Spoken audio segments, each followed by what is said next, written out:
Welcome, friends, to the Telewellness Hub podcast, a space where listening is not just a simple passive act, it's an act of self care. I'm Marta Hamilton, your host, and today you are listening in to my chat with Joe Sanok. As a highly trained clinician with 2 master's degrees and the founder of mental wellness counseling, Joe Sanok, with a master's, has also established himself as a leading figure in private practice consulting through his role as founder and lead consultant at Practice of the Practice. Through this organization, Joe helps fellow practitioners achieve their dreams of building successful practices that bring them true joy. And his extensive knowledge and experience have earned him a global reputation as an authority in this field. He is also the acclaimed author of Thursday is the New Friday: How to Work Fewer Hours, Make More Money, and Spend Time Doing What You Want. In addition to being featured in top-tier publications like Harvard Business Review and Forbes, Joe is a frequent guest on podcasts, including the highly popular Smart Passive Income podcast, which boasts an audience of over 100,000 monthly listeners worldwide. And actually, over the last decade, Joe has conducted over 1,000 interviews with some of the world's leading business leaders, scholars, and innovators, establishing himself as a highly sought after interviewer and media personality. Welcome, Joe. Hey, Marta, glad to be here. So this is full circle because my first podcast interview ever as a guest was on your podcast, The Practice of the Practice, which is also a top podcast worldwide. I saw that wasn't included in your bio, but I feel like it's definitely worth mentioning. You've accomplished a lot. My first question for you is, why do you do the wellness work that you do? Mm. I think it starts with that I didn't know what I was doing in running a practice. Mhm. I started a counseling practice at the time that I started it. There just weren't a lot of consultants out there. And I just was curious. I would meet Mhm. somebody about, say, SEO or about, how to update your website or marketing. And it was all brand new to me. I didn't go to an MBA program or anything like that. And so I'd be learning these things. And I just thought, like other people need to hear this. And so really early on, I just started recording it and started a podcast. Now that's 1,000 episodes ago, but launched that, just over 10 years ago. And it's one of those things that over time I realized I really enjoy doing this work of helping people build a thriving practice they absolutely love. And so it's interesting how when it started, it was just to help my own practice to grow that, to help my own clients to have better SEO, inbound marketing, things like that, so that the people we wanted to serve could find us. But Mhm. then now we get to help thousands of therapists do that same thing, and so just I think that scalability side of it. I Mhm. sold my practice in 2019, and so now I get to support wellness providers that are growing their private practices. Yeah, and I was one of those providers originally. So it's interesting the evolution of how things grow. I never imagined myself having a podcast, doing Telewellness Hub. I was just trying to launch my practice. So it's incredible how your endeavor really has this butterfly effect, this ripple effect of touching so many lives of other wellness providers in all arenas. I know you work with people in the mental health space and outside of that as well. People trying to amplify their voice, reach more people, and transform more lives ultimately. So there are probably so many people listening, perhaps who are interested in mental health and wellness, who maybe their providers have followed some of your tools and tips, and maybe I think that's really cool to be a part of that. And when I was talking a little bit about your bio, um, talked and right now and you sharing about helping thousands of providers and the scalability aspect and you really looking at how to help people with time. You wrote your book. I see it in the background here. here talk to us a little bit about where the interest, where the motivation to step outside from running a practice, doing website, helping people with SEO, and writing a book. Can you share a little bit about that transition? Yeah. I think I noticed I was covering the same thing over and over in consulting and Mhm, also in our membership communities. mhm, And there's a barrier to access there where, if I'm mhm, covering these same things, I wanted to have a way that if people can't spend $1,000 a month to work with me or someone from our team, or Mhm. they can't spend a couple $100s a month to be in one of our membership communities, like, how do they get at least the basic information while also taking these concepts that seem unique to private practice, but really can help people in general business as well? So I didn't want to lose my current audience as I wrote the book. So that was first and foremost, Yeah. the people that listen to the podcast, the people that are in therapy practices and in wellness practices. I wanted them to be able to come along while also saying these aren't just unique to us. And so I actually worked with a Mhm. writing coach to really sort through, what was it that was most unique about what I was saying. And over, we just came back to, I don't like working that much. I mean, I enjoy the work I do, but Yeah. my life isn't defined, my ego is not defined by who I am. At a party, if someone asks what I do, sure, I tell them, but I'm not like, that's not central to who I am. Even though the list of stuff you said, it's great that I've been featured all those places. Ultimately, I want to help people. I want to help my family. Mhm. I want to be able to live a life that, I have flexibility, that, if my kid gets sick, that it's not the end of the world, or that I'm worrying about how many vacation days I have to count in a year. I Mhm. want to be able to have that flexibility and also offer that to other people, either our consulting clients or our employees. And so as I think about the book, it was, well, then how do I conceptualize that? And so we broke it up into three parts, as many nonfiction books are. And the first part is identifying what's already inside of you, your internal inclinations, then Mm. moving into slowing down, which the research has found, if you slow down before you try to do really big work, you do better work. Our aha moments come when we're taking a shower, when we're out for a walk. It's not when we're stressed out and maxed out. And then after that, how do Mhm. we absolutely kill it?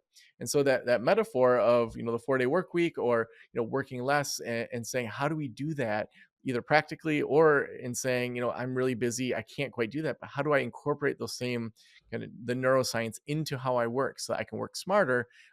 Those are the things that just, really amped me up as I wrote the book.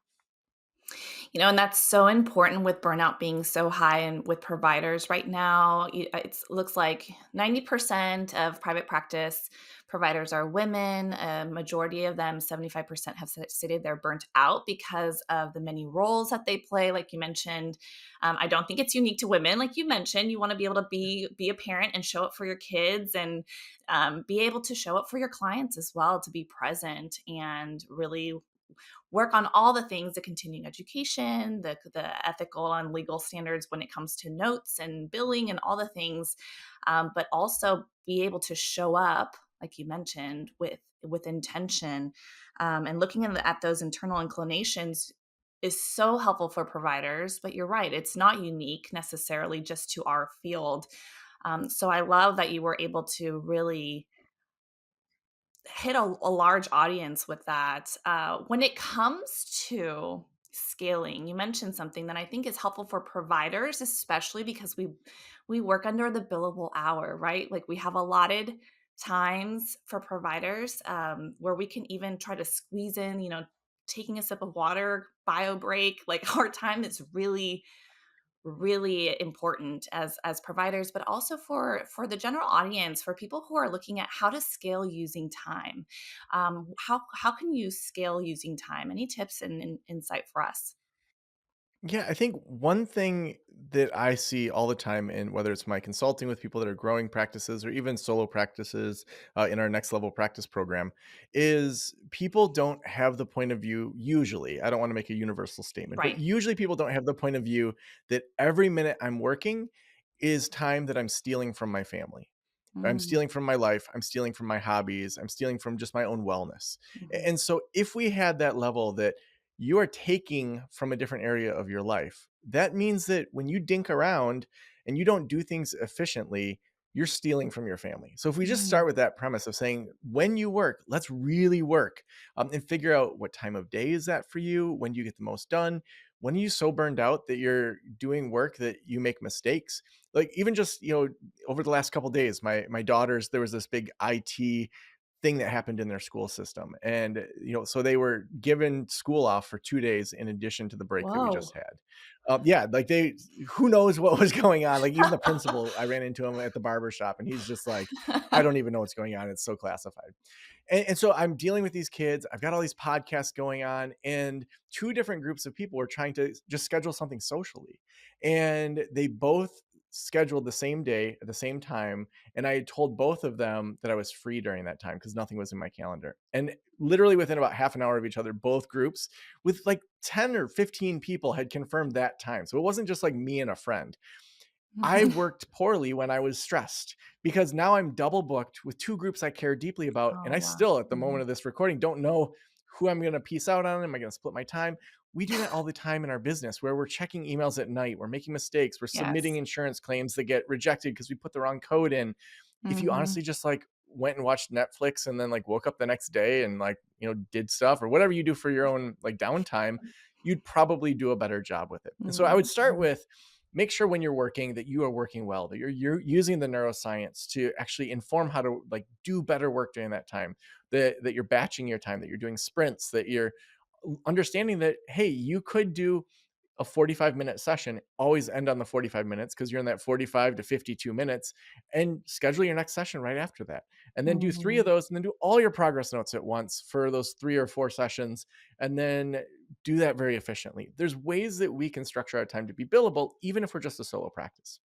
Then I would also start to look at what are those areas that you should not be doing in your practice. You may enjoy it, you may like it, but that you really should be outsourcing it. So typically it's answering the phones, scheduling intakes, updating our website, writing blog posts, marketing, even scheduling networking things. Those are all things you could be spending $20 to $35 an hour to have someone go through a list of, okay, I want you to just look at all the people that don't see couples on Psychology Today. I want you to reach out to them on my behalf and try to get some coffee dates with me. Like that may take that person 3 hours, and at, 40 bucks an hour, that's 120 bucks an hour that you're or 120 bucks you're paying for 3 hours.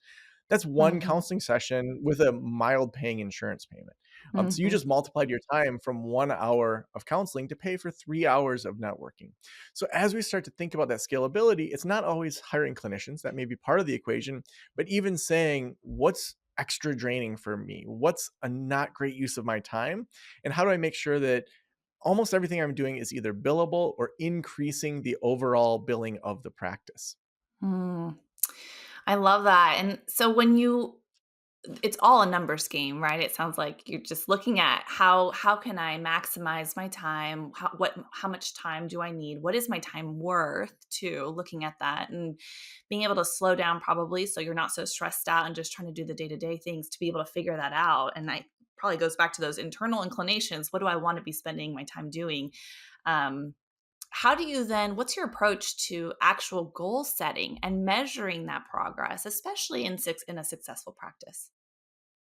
Yeah. So when we work with business owners, one thing we look at is their annual plan.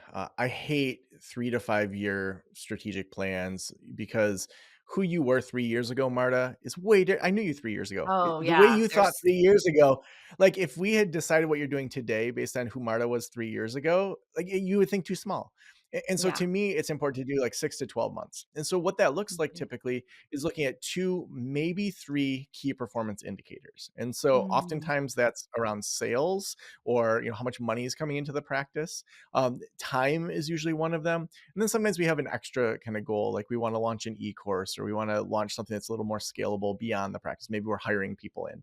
So then we have what are those measures for each of those goals? So those KPIs, key performance indicators. mhm, Now we want to look at what projects need to happen quarter by quarter. So if you're, say, planning at the end of the year, you're looking for quarters 1 through 4 of next year. Okay, say you want to boost sales, you want to grow by 25%. One project might be optimizing your own time as one of the primary clinicians. It might be that we also look at are there ancillary services that we could offer either through your time or through someone else. It may be that you look at hiring in a couple clinicians into the practice. It may be that you look at some income that you're doing presentations for local businesses through their HR department. And so we want mm, to usually establish 3 or 4 projects that are going to support that. Now, the important thing is these aren't all your own projects typically. So it may be that part of boosting your sales is to look at your no show rate. Say you're at 20% no show and you're not collecting on that, well, mm, then we need to have a project around just the operations of collecting when someone no shows and looking at do all the insurances allow us to do that? If you're billing insurance, there are some insurances that don't allow you to collect for no shows. So, do we want to be on those insurances? So that mm, might be, quarter one, we're going to evaluate all the insurances and decide which ones are not allowing us to bill. And this might be an executive assistant you have do that project. Step two of quarter two might be that they then contact, each of those insurances that don't allow you to collect, to find out what's the process for moving off of those insurances and moving into out of network types of benefits. It might be that we in quarter two send a letter to all of our clients saying, moving forward, we're collecting for no shows because right now we're at 20% no show and we're not collecting. So we're going to start collecting on that. Mhm. And then maybe we also have part of that project be that executive assistant is looking at, what are the best practices to reduce no-shows? Like, you give them that project, let them take it on, let them research it, watch YouTube videos. They may then come up with ideas like, okay, if we just had a dedicated phone that was for texting people to remind them of their sessions, or to use different platforms to text people to remind them, or can we set that up through our EHR? There may be just little things that in the onboarding, if you check, do you want text updates? And then they automatically get a reminder. Maybe you reduce your no shows by Mhm, 15%. So mhm, that would be an example of a project that then supports making more money. And then we might also look at, okay, what's our out of network fee? Is that in line with where we should be? Maybe we need to raise it by 25%. So those projects then support the bigger KPI. And now we have quarter by quarter what we need to be working on. And we can then say, I'm not going to think about all the other things until I get to that quarter. And so, for mm, example, in practice of practice, one thing that we recognize, one of our KPIs is around operations. And the number we gave it was our COO, Sam. So she was getting sucked into 5 to 10 meetings a week. Our KPI is that she is in only one meeting a week that's not necessary. Like, that's just some fire she needs to put out. And that any new project takes one meeting to launch the new project. That we bring the team together, we have the conversation, and then we say, when do we need to meet to look at the progress of this? So, very functional meetings. So, part of that KPI then is we need a better communication system. We were using Trello for a long time. And then her quarter mhm, one was research the heck out of project management systems. So we ended up landing on Asana. There's lots of other ones out there. So then her next step in mhm, that project was that Sam learns Asana. And then she teaches two key people on the team how to use Asana, pokes holes in it so mm, that me and other team members aren't learning it and like, I don't get this. And they can't answer questions. Like, they need to master it before they teach us. So then by the end of quarter one, we're all on board with this. We're all using Asana. That's how we communicate now. She has to then early on do some teaching, even to me, to say, stop texting me, stop sending me a WhatsApp, do it in Asana. And it's like, mhm, okay, like I'm not supposed to do that except for in Asana. So when we start to create these systems and very clear measures, it then limits the amount that we need to work on because we know, okay, quarter one, I have these 4 projects I'm working on. Everything else I need to be doing therapy wise. My executive assistant is doing these things. We're going to check in every week, every other week, see where they're at, where they're stuck, and then we're going to move forward on it. mm. Yeah, so much of what you described to me sounded like you're confronting challenges with curiosity, right? Like, instead of just, I think so often, just human nature, we can get distraught, we can feel guilt, we can feel unsettled, or we even just feel discouraged. Like, okay, I can't, like you mentioned the insurance, I can't bill insurance when there's a no-show and just kind of give up. But I love that you're confronting it, a challenge with curiosity. I'm curious. I keep going back to the internal inclination because I love that. I love the motivations behind what it helps you propel forward. Because I recently had a colleague talk about passions can go up and down. They wane, they change. Your passion, it depends on the day, so many things. But your true motivation on why you do something, that is what really kind of sustains and propels you forward. Um, what do you see are the biggest blocks and challenges for people to identify? What is this a block for me? Kind of like, instead of challenging facing these challenges with curiosity, I'm meeting X, Y, and Z feeling or thought or belief system. What are some of those that you've identified when working with people? Yeah, I'm glad you bring it back to the internal clinicians because when were doing the research for the book and looking at it, we found that there's really only 3 things that top leaders do on a regular basis. And for a lot of them, it comes naturally. And that's why we've created this assessment that goes along with that chapter in the book to say, like, where are you at in regards to these internal inclinations? Mm-hmm. And the reason is it's not pass fail. It's not like if you don't have one of them, that you're not a good leader. It just means, okay, that doesn't come natural for me and I need to work on that. And Hmm. so, just big picture, the 3 internal inclinations are curiosity, an outsider approach, and the ability to move on it. And so, with Hmm. curiosity, for example, um, people that are top leaders, they don't have this pass fail mindset. Say you run a Google ad campaign and you don't get the outcomes that you want. Someone that has a pass fail mindset is gonna be like, man, I just dropped 2 grand on that and I wasted that money. I could have used that on a family vacation. Whereas someone that has moved into curiosity to say, okay, what did we learn from this? Okay, we learned what people don't Mm, want. We learned that these landing pages really aren't converting. People click, they get stuck there. We need to improve that. Let's do another round of some A/B testing for it. The mm, ability to move on it.